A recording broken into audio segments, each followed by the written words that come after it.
Hello guys, we are back with our next lecture. In this lecture, let us go through Flood-Warshall algorithm. So basically this algorithm is used for shortest path, finding shortest path between any two vertices guys. So previously we discussed about Dijkstra's algorithm in which we used to find from source to all possible vertices, right? Yes. So from source to all possible vertices. Now in using Flood-Warshall, you can find between any two vertices. There is no particular source or destination. You can find between any two vertices.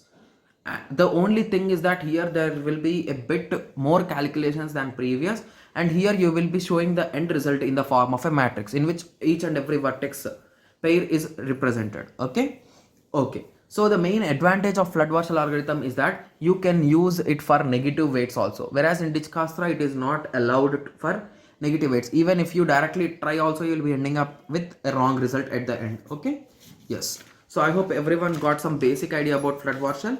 So in this lecture, let us try solving one problem guys, so that will be clear for you. Okay, just give me a second. Okay, so let us take the same example which was taken in our book. Okay, so let me draw the example for us. Okay, so 1 2 3 4, and it's a directed graph, and there is one negative weight also guys, so that we will be having a clear idea. So I took in that way -4, similarly 6 and 9.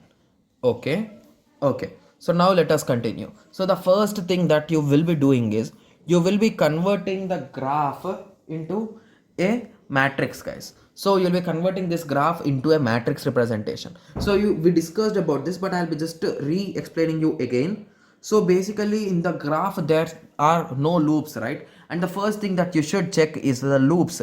If there are any loops, you should remove them guys. So there should not be any loops in the graph, and there should not be no multi edges. That is nothing but two edges between 2 points, two common points. There should not be multiple paths, right? So if there are direct multiple paths, you need to remove the maximum one, which is minimum. You need to save it. Okay, so once you are done with everything, then you will be writing the matrix for these four vertices guys. So the matrix, I hope everyone remembers how we will be writing the matrix. Just give me a second, I will just showing you, don't worry. Okay, so the first case is that as we removed self loops, there is a no chance of getting any values in the diagonal, because 1 to 1 there is no path, 2 to 2 there is no path, 3 to 3 there is no path, 4 to 4 there is no path. Indirectly you are exactly at that position, so there is no need to travel, hence the result is 0. Similarly from 1 to 2, here there is a path, the cost is 9. 1 to 3, here there is a path and the cost is -4. 1 to 4, there is no path. Okay, so if there is a path, you will be directly writing the cost. If there is a no path, you will be writing infinity guys, please remember it. Okay, so when you are doing programming so we cannot represent infinity in our programming, right? So you'll be taking any kind of number like minus 99 or minus 1000 in that way, which will not raise any kind of issues here. Okay, or sometimes few will be taking integers also. Okay, similarly you fill the whole table guys, you'll be getting in this way. Okay, let me note it down. 2 6 infinity infinity 5 infinity 1 infinity. So you can just cross check if you want to. So from 2 you can go to 1, that is nothing but 6. 2 to 2 is 0, 2 to 3 is not possible, 2 to 4 is 2. Similarly from 3 to 1 is not possible, 3 to 2 is a 5, 3 to 3 is 0, 3 to 4 is a not possible, so infinity. Okay, similarly from 4 to 3 is possible, and 4 to 1 is not possible, 4 to 2 is not possible, and 4 to 4 is 0. So we got our first matrix. So remember that the first matrix is represented as a D0 guys. Okay, so that is one of the thing that you should remember. Okay, so now you will be calculating D1 guys. So there is a small thing that you should remember. So whenever the superscript is a 1, the row and the column, so the row 1 and the column 1 will be copied exactly below guys. Okay, so let me copy them first so that you will be having a clear idea. Don't worry guys, it will be clear for you. 3 4. Okay, so I told you, right? So always the diagonals will be 0, so every time you can just directly blindly write the diagonals as 0. So after that I told you that the row and the column 1 will be the same. So 6 infinity and infinity, 9 -4 and infinity. So now you are left out with 1, 2, 3, 4, 5, 6. So now we need to calculate 6 values, guys. Okay, so now your question will be, okay, so I got it till here. So how we can calculate those values? Okay, so just to observe it, guys, we did discuss this concept already in our design and analysis of algorithms. In one of the unit, we discussed about the same concept, guys. Okay, okay. So now you are trying to find a path between 2 to 3, right? So what is the original cost between 2 to 3, guys? 2 to 3, there is no path, that is nothing but infinity. Now let us try to find the path. So you are using D1, right? So write it in this way. So enlarge 2 and 3 to the borders, and beside them you write in this way. 1, we are using 1, so write it in this way. So in simple words, you can say you are going via 1. So 2 to 1 and 1 to 3, it is nothing but 2 to 3 only via 1. That's the only thing, right? Yes. So now check, is there a cost in our previous matrix for 2 to 1? So 2 to 1, there is a cost of 6. Okay. Similarly, 1 to 3. So 1 to 3 also we are having a cost of -4. Hence, by adding these two, you gonna get 2. So hence you can say the cost as 2. Okay. So make sure that you are writing D naught, guys. So D naught is nothing but using this matrix you are getting the values. Okay. So in the similar way, you will be continuing for rest of the things. So 2 to 4. Okay. So 2 to 4, the original cost is 2. And if you are going via 1, that is nothing but 2 to 1 and 1 to 4. Okay. So 2 to 1, the cost is 6. Okay. And 1 to 4, the cost is infinity. So you cannot solve it. So it's automatically 2. So in this way, you will be continuing for rest things, guys. So I think it will be better if I just skip it, because these things will waste your time. If I solve it step by step, again, it will be waste of your time. But okay.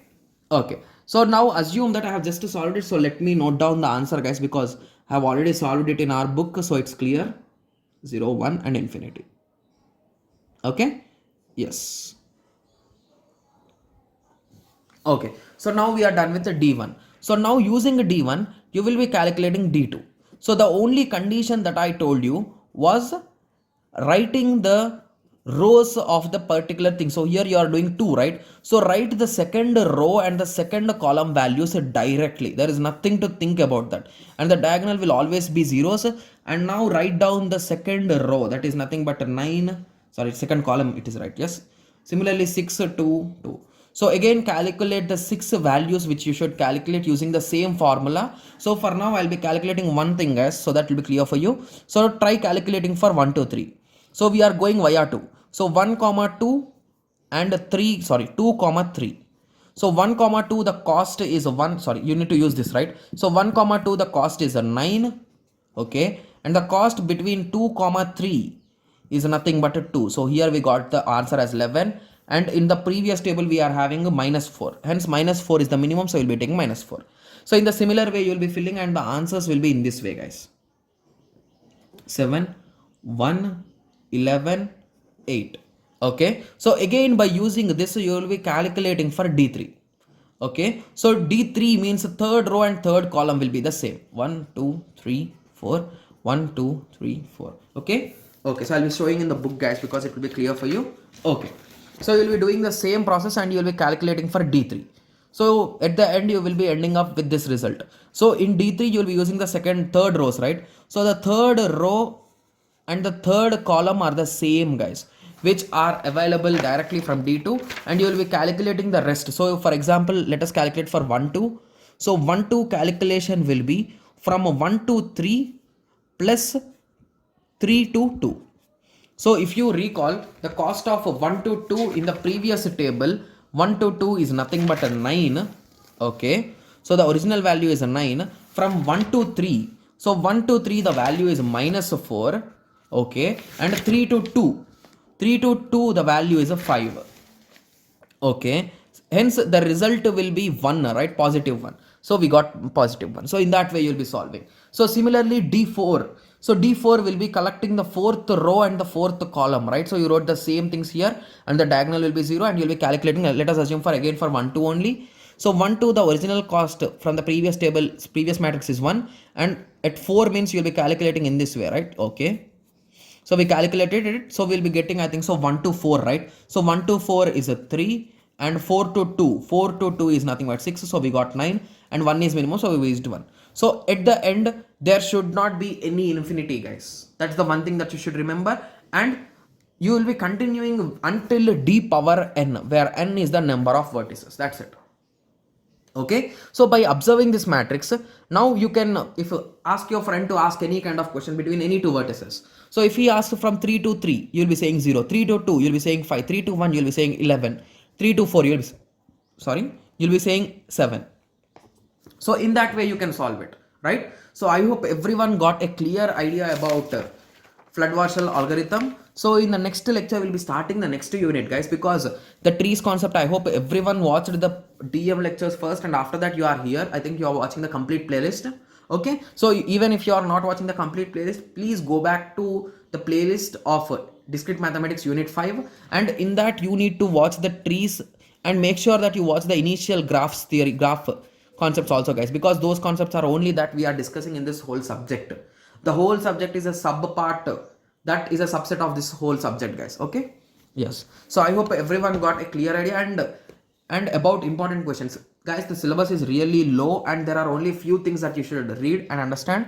So I think it's better to read each and every concept, and I'm not giving any kind of important questions for this subject, guys. Okay, so I hope everyone got a clear idea. So in the next lecture we'll be going through the next unit, in which we will be discussing initially about bipartite graphs, and then we'll be moving on to Euler graphs, and at the end we'll be concluding with some problems. Okay, so let us meet in the next lecture. Thank you. Thanks for watching.